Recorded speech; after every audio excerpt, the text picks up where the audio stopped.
And suddenly, after about 15 kilometers, I just couldn't do, I just didn't, I couldn't, and I didn't want to do any more. I just couldn't. I sat down at the side of the road and I just waited and waited and waited, and I knew it was finished. And that was the end of my Paris-Brest, Paris. And don't do a silly thing as I did and take a decision before you've eaten and slept. This video is about Helen's experience at riding at the Paris-Brest-Paris. She gives us a unique insight into her experience of the Paris-Brest-Paris. Let's listen to what she's got to say about her experience. What are your thoughts on Rambouillet as a starting point? Rambouillet is much more pretty. There was room for everything. There was room for everybody to park. The only thing I found was lacking was that on the Sunday, when everybody was just hanging around all day, there was nowhere to buy a coffee. Well, I told that to a friend, a colleague who is actually in the cycling club at Rambouillet. Your club could have made a packet there. If they'd had a stand for drinks or something, they would have made a lot of money. I thought it was a really good place for the start.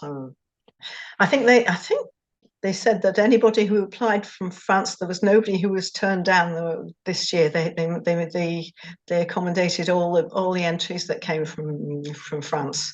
That's probably how I got in, because there were still places left. I think it must have been only 2 weeks before the closing date. There were still places left, so that's how I got my place. So, it wasn't a particularly nice starting time, but it was a starting time, so that was all right. Which time group did you choose to start in, and what time did you actually start? I chose 90 hours because at the speed I go, there was no way I could have imagined doing either of the others. I got 7:30 in the evening start. That was the earliest that was left at the time. That gave me an hour and a half or so before it got dark. I would have liked more, but well, it was like that. I went to bed fairly late on Saturday night, and I was trying to sleep as long as I could. I managed to sleep until about 10:30 in the morning. Then I got up and went straight to Rambouillet because they said you had to be in the car park by 2:00 in the afternoon. I tried to sort of have a nap in the afternoon, but it was pretty difficult to see. Then it was quite noisy. Didn't think I got much sleep in, really. So you started at 7:30 in the evening. Did you ride through the whole first night? Yes, I rode completely through the night until I did stop at the controls, but I had some sandwiches and some coffee and things. I got to Fougères at about 8:30 in the morning. Slept there for a couple of hours. I should have slept more, but I was too hot, so I just wasn't sleeping. So I thought I might as well get up. I carried on. I was pretty hot during that day. Remember, at the end of the afternoon, getting towards Loudéac, it was really, really hot. And just remember seeing there were bodies all along both sides of the road. I'm just thinking, I'm okay. And then suddenly I was one of these bodies on the side of the road. I just couldn't go any further, and had to eat and drink before I could get going again. It was striking how quickly it's one minute you're okay, and the next minute you just can't do anything else. But that day was quite hard. I went on from Loudéac towards Carhaix that evening. I mean, I stopped for a couple of hours. No, I stopped for an hour or so at Loudéac.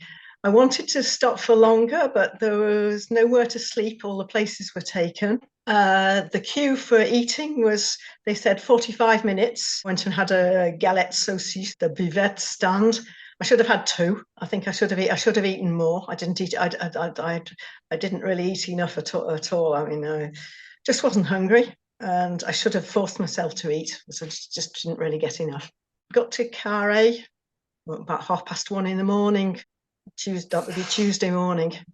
Same again. No place left for sleeping. No showers. I was really disappointed because I was really sticky, and I really wanted to have a proper stop.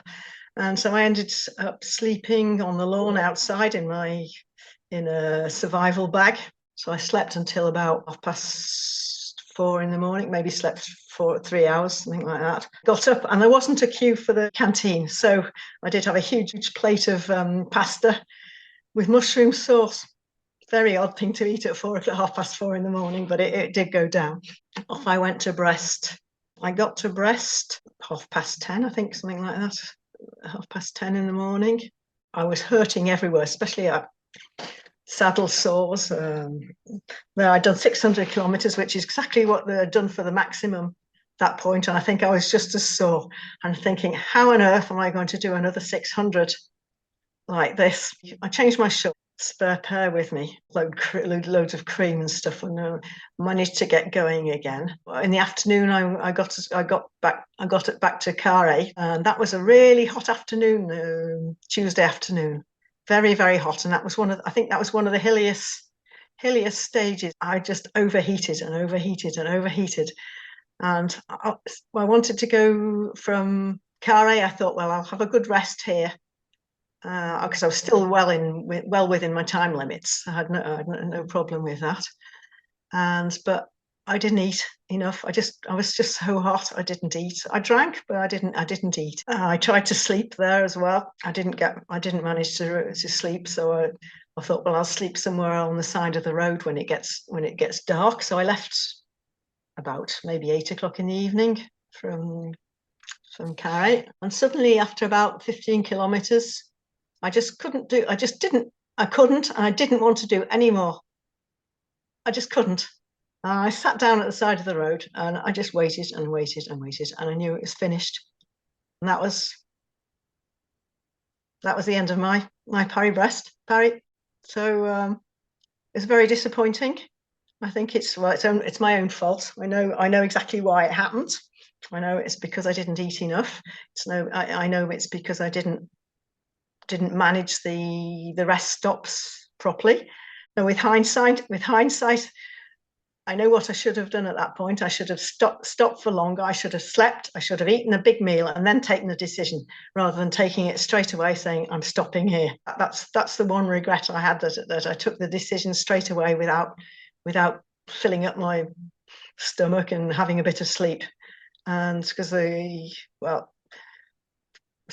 kind couple took me down to the next control point, and then some friends of mine who were on holiday not too far away, they came and picked me up. Well, after a night's sleep, I was as right as rain. I mean, I could have gone on a bike and done another few hundred kilometers, no problem. But I just at that point, I just said, no, I can't do it anymore. And I regret having taken the decision so quickly.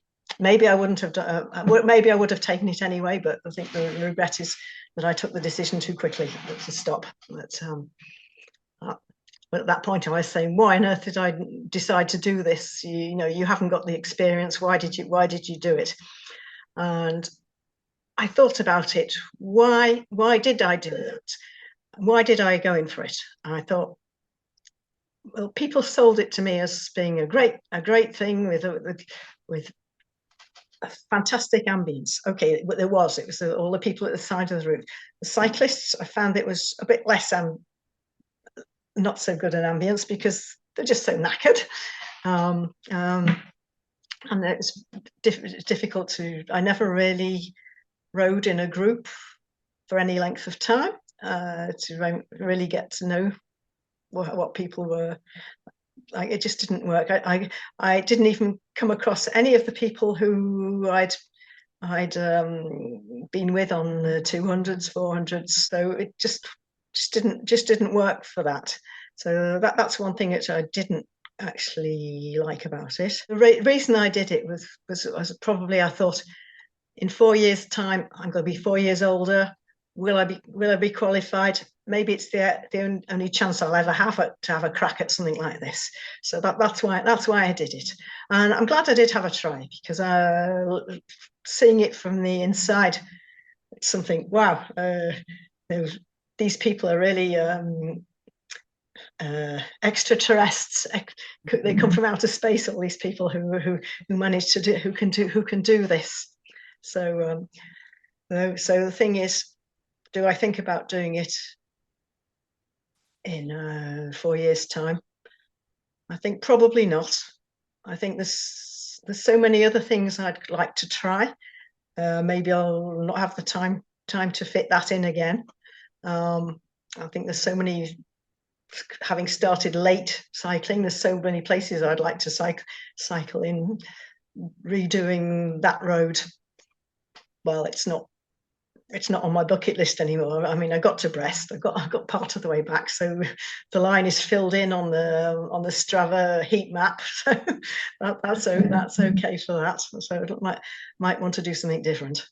I ended up the next day, I got the train back towards back to Paris, and then I came out again to Rambouillet because I had to come and pick my car up, which was in Rambouillet. I went to that was the Wednesday evening then. At that point, I remember I came down on the train from Paris to Rambouillet, and there was somebody else who had a bicycle with a Paris-Brest-Paris plaque on it. I imagined it was somebody else who'd stopped like me. No, I just said hello, and how is it for you? And it was the guy who had come second, and he'd spent the day. He'd arrived on Tuesday night or something, and he'd spent the day sightseeing in Paris. So weird to see that. And then I went to the finish just to see what was happening at the finish, and there were people trickling in. But I found it was actually pretty sad because there was hardly anybody there. There were a few people clapping, but as the tired cyclists limped in, it was a bit sad, really. How did I digest it? I kept telling myself, "You were too hot. You were too hot. You're not a hot weather person." I knew I wasn't a hot weather person. I've never been a hot weather person. Afterwards, it started hitting me. You could have done this. You could have done that. You could have done the other. And I kept myself to myself. I didn't say anything. Get over it. You made a mess of it. You've got to digest it yourself. And finally, I did. What did you know? Where could you have done better? And practically everything people had already told me. It wasn't, it was not that I didn't know that I had to eat more. It was not that I didn't know that I'd have to. It was complicated to be able to manage your sleep times and everything. Especially as someone like me who won't have a lot of time to sleep, just because I'm not a fast rider. I mean, on the good bits, I managed an average of about 24 when the wind was behind me on the way out. And by the time I got to the last stage that I did from Brest to Carré, was more like 19 kilometers an hour. I was still well within the times. That was the crazy thing. I had to get to Loudiac by about 2:00 in the morning, but I just didn't do it. I mean, I said, just at some point I said, no, I don't want to do it. It's not that I couldn't, I just didn't want to. I think that was the thing. I didn't even want to try anymore. That was the ridiculous thing about it. Advise them to think about eating and how they're going to manage to eat all the time. Think about eating all the time. I had one friend, one person who I'd met on a 200 a couple of times. He did Paris-Brest-Paris, and he finished in quite a reasonable time, I think 80 hours or something like that. And his photographs, he posted every single meal that he ate. It was the only photographs that he posted on Strava for the whole of Paris-Brest were just what he ate. And the quantity was huge. And he said, I've missed one sandwich at such and such a place, or a crepe or something here. And there were just picture after picture of plates of pasta, bowls of soup, sandwiches, crepes, everything. And just the sheer quantity, and I think, well, that's what you've got to eat to get get it. And I think that was it was a jolly good, a really good example of Mercy Yvon, who did these wonderful pictures. And think about eating all the time, I would say, and don't take it lightly. Planning where you're going to stop and sleep. There's I, I where I was, I think there was a problem for sleeping. There weren't places to sleep all the time, and I ended up sleeping on lawns outside. Once there were even thistles on the lawn, and they pricked through the sleeping bag. They were quite painful, but maybe it's even better. It's better to sleep on at the edge of the road, side of the road sometimes than actually in the controls. I never took the time to go to the loo at a control. I always went somewhere in a forest just before or just after. I think that's one way of not missing a queue. But I think it was pretty variable. There's some places where there was a queue for the loo, and others where there wasn't. But sometimes you had to know where to find things, and things like showers, and it wasn't obvious where the showers and sleeping facilities wasn't very obvious where they were. A couple of times they weren't available. I think that was just bad luck. I think we were lucky because it didn't rain, so you could sleep outside, and don't do a silly thing as I did and take a decision before you've eaten and slept. The couple that drove you back to Rambouillet, do you think if they weren't there, do you think you might have been forced to continue the ride? Yes, probably. I probably would have gone to the next control. I think if I'd waited a bit long, if I'd been stuck there a bit longer, I might well have got up and gone to the next control. Is there anybody that you would like to maybe send a shout out to who's either giving you some support or encouragement along the way or in your journey to Paris-Brest-Paris? People from the Chartres cycling club, Yvon, who put all his photographs of his food, and Laetitia, who I met doing a qualifying event. There are people who helped me, and then the people who were on the 600 kilometers with me. There was Yannick and Mika, and people. Mika, he finished, I think, but I didn't see him I didn't see him at all. They were the people who encouraged me to do it, because they were going to do it as well. So I thought, why not? Well, I want to say thank you for taking the time to participate in this interview. It's been absolutely wonderful listening to all your experiences, both just randonneuring in France as well as your amazing experience at the Paris-Brest-Paris. And I just wish you all the very best in whatever you are going to be doing again in the future. And if you are going to do the next PVP, I just wish you all the very best for that. Thank you. If you've enjoyed this interview, please press that like button. And if you would like to see more videos about randonneuring in other parts of the world and individual riders' experience at Paris-Brest-Paris, please subscribe to this channel. Until the next time we meet, please ride safely.